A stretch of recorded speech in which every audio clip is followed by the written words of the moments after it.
Well, time to take on Sudowoodo, I suppose. I mean, I guess technically we could just run away.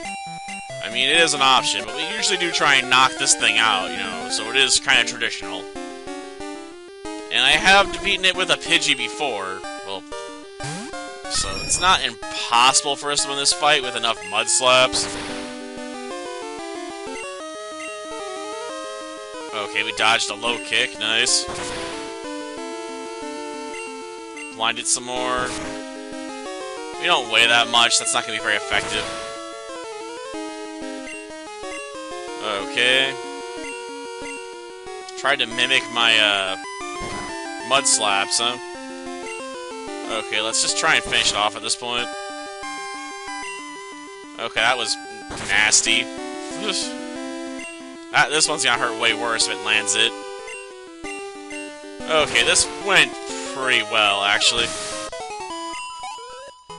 Thank you, Mud Slap. You totally wrecked that Sudowoodo. Of course, you know, that was just partially thanks to RNG going in our favor as well. Yep. Back when twins didn't challenge you to double battles. But, might as well take them out. I mean, I'm not really worried about them. It's, the Drowsy coming up that's got me more nervous now. Okay. Just trying to get past it as quickly as possible, I guess. I mean, if we're lucky, the Psychic won't be looking. We can just sneak into Ecruteak. Because pretty soon we'll have access to Fly, and we won't have to worry about him. I mean, he's good experience, but at the same time, it's like, do I really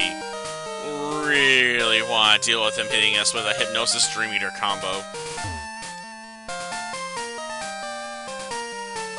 Like, if I can help it, no. Like, I'd rather not deal with him right now. Why he gets access to Dream Eater, I don't know. Like, he's nowhere near high enough level to get normally. I only assume he bred onto his Pokemon. Like, it's the only explanation that makes any sense. He's like, yep, I've been using breeding. Just before we even knew about, you know, Pokemon eggs. Like, I was already doing it, you know? Like, he's got connections.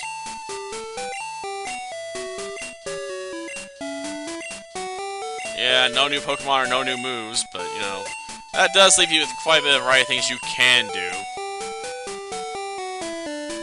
Especially since, you know, there's a lot of Pokemon that could learn moves in Gen 1 that they couldn't learn in Gen 2 via TM.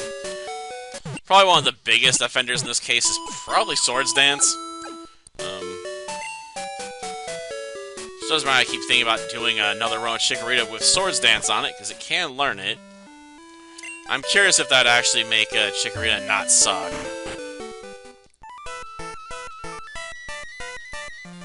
Well, take on the Kimono Girls. After this, I'm not so sure. We may do the rival stuff next.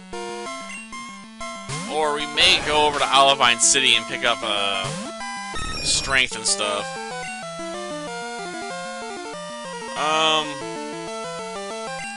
Swift. I mean, it's our only real option here. I mean, what else am I really gonna do to the Kimono Girls, you know?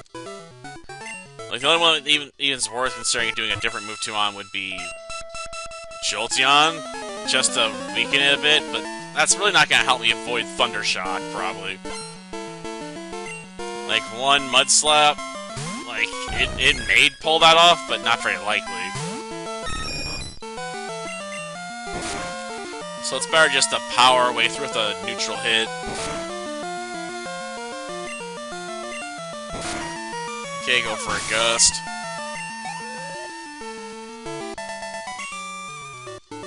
Well, I'll take care of that. Then the Umbreon. After all, 29, I think, gives us a additional roundup on our damage, so that's what we'll go with. A level up before we deal with Jolteon. And if Espeon survives, you know Umbreon will, because it's the more defensive Pokemon of the evolutions available. I knew it was gonna survive with quite a bit of health left. That's why it's one of the most annoying Pokemon to deal with.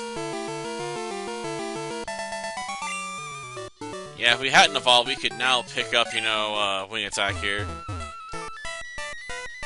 Okay, I guess it doesn't really matter at this point what order we're going. But since we've been going across, you know, relatively straight, might as well keep at it, right? Okay, guess that'll leave Jolteon for last anyway. Well, this thing will probably survive. It's got decent bulk. Bad luck with the tackle, though.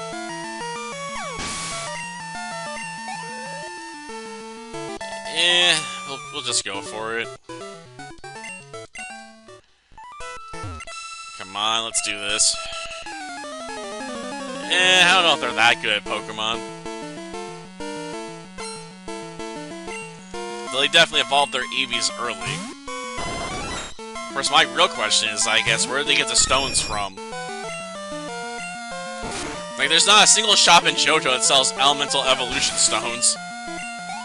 So where did they get themselves a Thunderstone, a Water Stone, and a Fire Stone?